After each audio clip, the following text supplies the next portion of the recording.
শুরু হচ্ছে ট্যাংরা মাছের অকশন। আজকে বাজারে বিশাল দাম। 43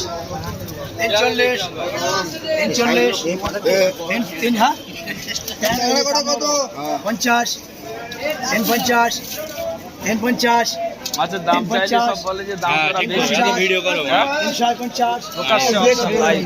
হ্যাঁ, ছেড়ে দিতে হলো। ছেড়ে দাও, ভিডিও ছাড়ো। ঘোড়ালি দোকান ম্যাচ হয়েছিল। 760 ভিডিও করতে নেবে না গো, দাম তুলতে দেবো। 770 টাকা 80 টাকা 80 টাকা। ট্যাংরা মাছটা বিক্রি হলো 780 টাকা কিলো। 34 750 জোর 34